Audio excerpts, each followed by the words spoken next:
Goeiedag luisteraars, baie welkom.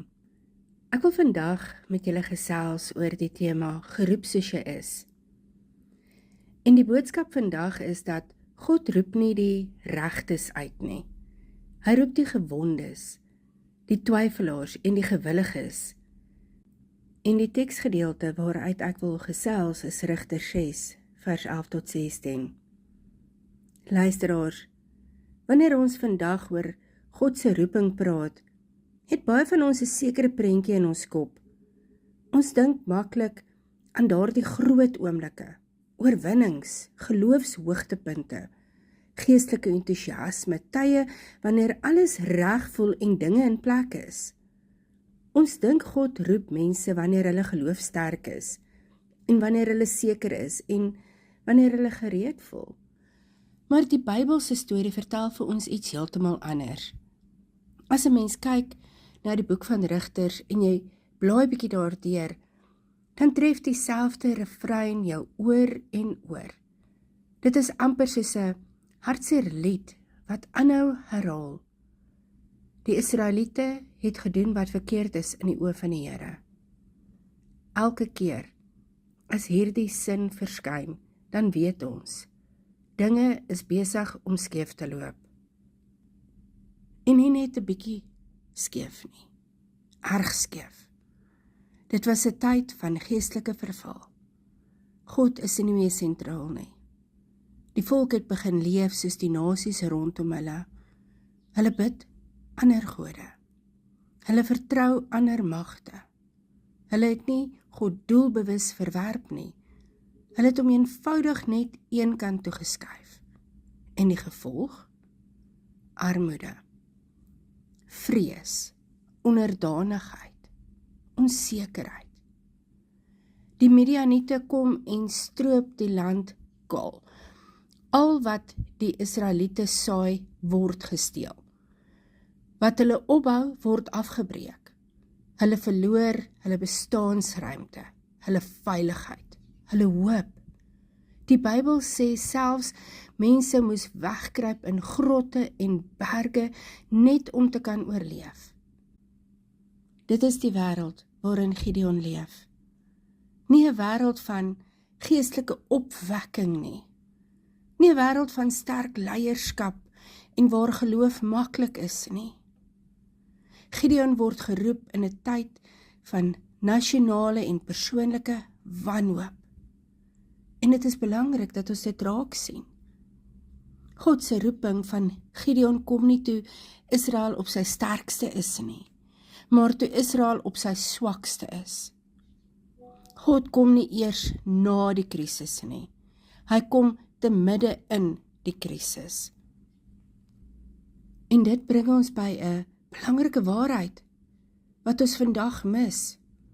Dat God se roeping kom dikwels nie wanneer alles reg is nie, maar reeds wanneer alles skeef is. Baie van ons wag dalk vandag vir 'n beter tyd om God ernstig te dien. Ons sê dalk vir onsself, as dinge begin rustiger raak. Eers as ek 'n bietjie sterker voel. As my geloof nie so deurmekaar is nie.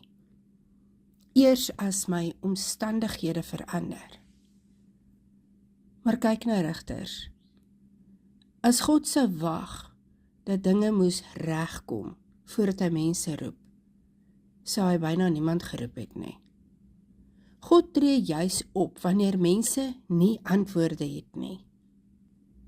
Wanneer hulle vra, waar is God nou? Wanneer hulle wonder of hy nog betrokke is. En dit is presies waar Gideon is. Hy staan nie op 'n verhoog of besig met 'n groot geloofsgetuienis nie. Hy lei nie 'n weermag nie. Hy's alleen. Besig om koring uit te slaan in 'n parskyp. 'n plek wat nooit veronderstel was om te gebeur nie. Net om iets te probeer red voordat dit ook gesteel word. En dit is daar, nie in 'n tempel of op 'n slagveld, in 'n tyd van oorwinning nie. Daar kom God se stem. Luisteraars, dit sê vir ons iets baie belangrik van hoe God werk. God wag nie dat ons eers moet sterk voel voordat hy ons gebruik nie. Hy wag nie dat ons eers sonder vrae is nie. Hy wag nie dat ons histories of geestelike rekords moet hê nie. Hy kom in die donker, in die chaos. Hy begin sy werk wanneer alles nog chaos en deurmekaar is. En dit beteken dat die konteks waarin jy jouself vandag bevind, hoe gebroke, hoe onseker, hoe deurmekaar ook al, jou nie buite God se roeping plaas nie. Inteendeel, dit is juis die plek, dis juis daar waar God met jou begin praat. As jy vandag voel asof jy geestelik moeg is, onseker is oor jou plek, teleurgesteld in God, of dalk selfs al begin opgee het, dan is jy nie te ver nie. Gideon wys vir ons dit. God roep nie net mense uit donker tye nie. Hy roep hulle binne in die donker tye. En dit is waar ons storie vandag begin. Luisteraars, die Bybel is besonder eerlik oor waar Gideon was toe God hom geroep het. Die teks sê, sy seun Gideon was besig om koring uit te slaan in die parskyp, waar hy weggekruip het vir die Midianiete. Hierdie enkele sin sê eintlik meer oor Gideon se lewe as wat 'n hele biografie sou kon. Kom ons stop net 'n oomblik en kyk na hierdie prentjie. 'n Parskyp was nie gemaak vir koring nie. Dit is nie oop nie. Dit is nie hoog nie. Dit is nie blootgestel aan wind nie. Dit is die verkeerde plek vir koringdors. Koring word normaalweg op 'n dorsvloer uitgeslaan, oop, sigbaar in die wind sodat die kaf weggewaai kan word. Maar Gideon is nie op die dorsvloer nie. Hy's weggesteek, laag, half donker, besig om stil te werk. Hoekom? Omdat hy bang is. Bang is dat as iemand hom sien, selfs hierdie klein bietjie oes gesteel sal word. Bang dat nog iets uit sy hande geruk sal word. Bang vir die Midianiete. Bang vir verlies. Bang vir armoede. Dit is nie 'n prentjie van 'n dapper held nie. Dit is die beeld van 'n man wat net besig is om te probeer oorleef. En om eerlik te sê, baie van ons erken hierdie ruimte. Daar is tye in 'n mens se lewe waar jy nie meer groot drome droom nie. Jy probeer net oorleef. Jy probeer net iets red, net iets behou, iets beskerm. Jy is nie besig met toekomsplanne nie. Jy is besig met skadebeheer. En dit is presies waar Gideon is. En nou kom die belangrikste deel van hierdie toneel. En dit is daar waar God hom ontmoet. Nie in 'n tempel, of op 'n berg, of op 'n slagveld nie, maar in die parskyp. In sy vrees, in sy wegkruip, in sy onvolmaaktheid. Luisteraars, ons moet laat hierdie waarheid werklik by ons insik. God wag nie dat Gideon eers uit die parskyp klim voordat hy met hom praat nie. God vra nie vir hom om eers dapper te word sodat hy hom kan roep nie. God sê nie vir hom, kom reg, dan kan ek jou stuur nie. God praat met hom soos wat hy is, daar waar hy is. Dit breek iets baie belangrik in ons denke oop. Baie Christene dink vandag, eers as my geloof sterker is, as ek nie meer so bang is nie, as ek minder vrae het, as my lewe beter lyk. Maar Gideon leer ons dat God begin nie na die genesing nie, hy begin voor dit. Die parskyp is nie die vloek in die storie nie. Dit is die beginpunt van sy roeping. Luisteraars, ek wil dit sag maar duidelik sê. Moenie onderskat wat God kan doen met jou klein, versteekte, gebroke moeite nie. Dit wat jy vandag doen, net om staande te bly, is nie niks nie. Dit is nie onsigbaar vir God nie. Gideon se koring in die parskyp mag klein gelyk het, maar dit wys iets van sy hart. Hy het nog nie opgegee nie. Hy doen steeds wat hy kan, al is dit moeilik. Dit is dikwels al wat God nodig het om te begin. Nie volmaakte geloof en groot dapperheid nie, maar getrouheid in die klein dinge. En dit is daar waar die engel van die Here gaan sit. Nie ver weg nie, maar langs Gideon in daardie ruimte. Luisteraars, nou kom ons by die mees verrassende oomblik van die hele verhaal van Gideon. God kom na hom toe, daar in die parskyp, en hy sê vir hom, die Here is by jou, dapper man. En as 'n mens eerlik is, dan klink dit amper verkeerd. Want alles aan hierdie toneel skree die teenoorgestelde. Gideon kruip weg, hy's bang. Hy probeer ongesiens bly. Hy leef nie soos 'n held nie. En tog noem God hom dapper man. Hier bots die twee wêrelde teen mekaar.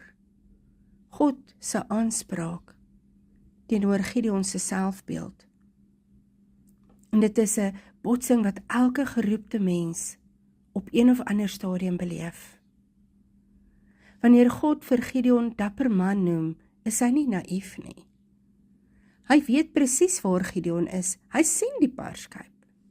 Hy sien die vrees en die wegkruip.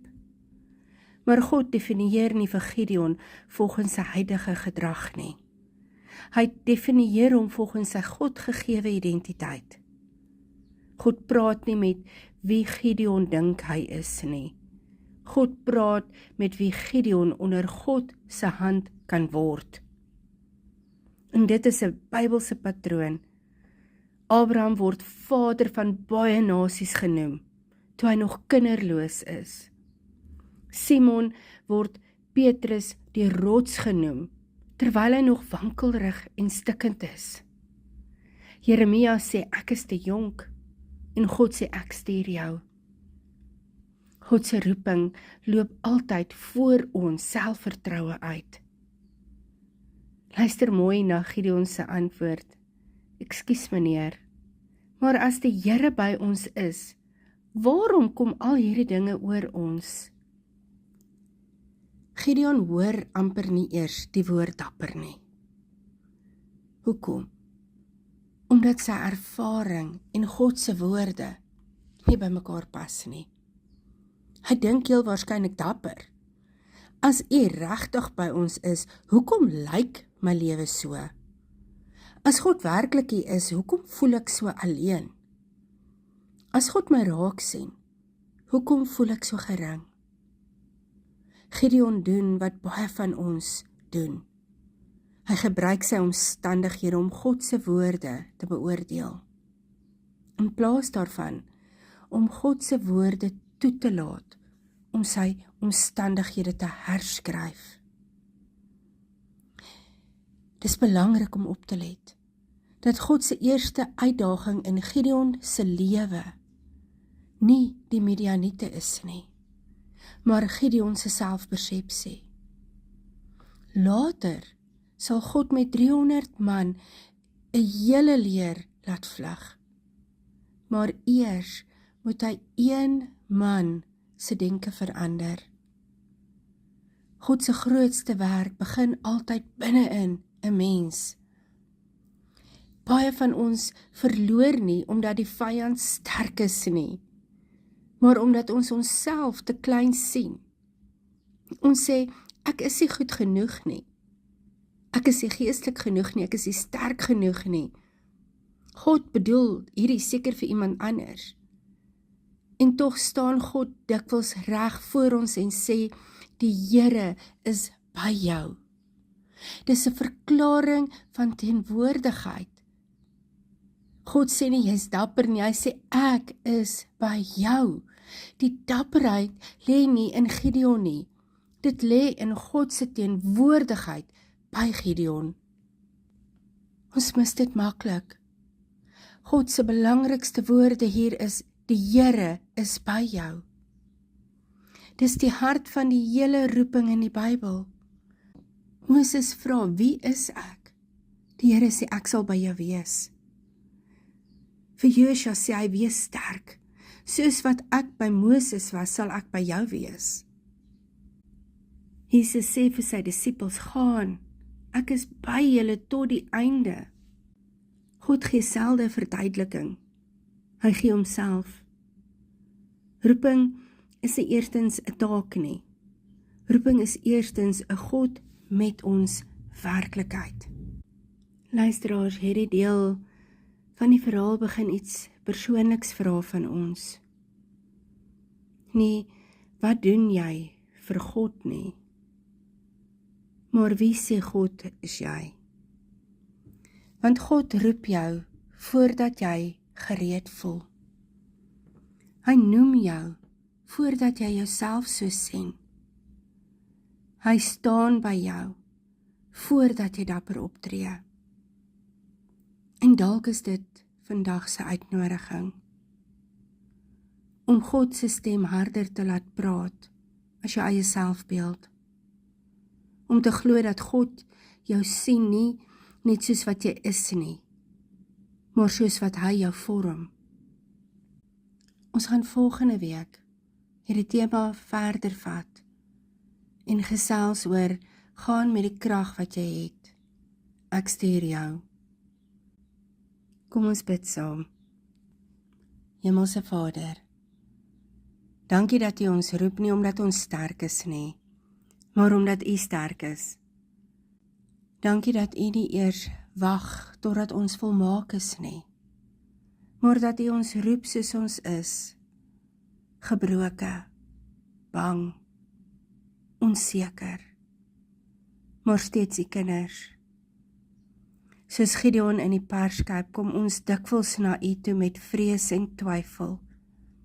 Ons sien ons eie klein uit, maar U noem ons dapper man, dapper vrou. U sien nie ons huidige swakheid nie. U sien die identiteit wat U self in ons gevorm het. Here, ons bely dat ons dikwels vra vir antwoorde, vir planne, strategieë, vir sekerheid. Maar U gee vir ons iets dieper. U gee Uself. U sê ek is met jou en dit is genoeg. Leer ons om U stem harder te hoor as ons eie selfbeeld. Leer ons om te glo dat U teenwoordigheid groter is as ons vrees. Verander ons persepsie van die vyand, soos U Gideon se oë oopgemaak het om te sien dat U die stryd voer. Here, ek bid vandag vir elkeen wat voel vasgevang in die perskuip van onsekerheid of pyn. Wees hulle krag. Vir elkeen wat dink hulle is te klein of te gering, herinner hulle dat U by hulle is. Vir elkeen wat wag vir 'n beter weergawe van hulle self, wys hulle dat U hulle geroep het net soos hulle is. Mag ons vandag uitstap met die krag wat ons het, al voel dit klein, en mag ons gehoorsaam wees, omdat U die een is wat stuur. Ons vertrou U belofte. U vervang nie ons swakheid nie, maar U dra ons deur dit. U laat ons nie alleen nie. U is by ons. In die naam van Jesus Christus. Amen.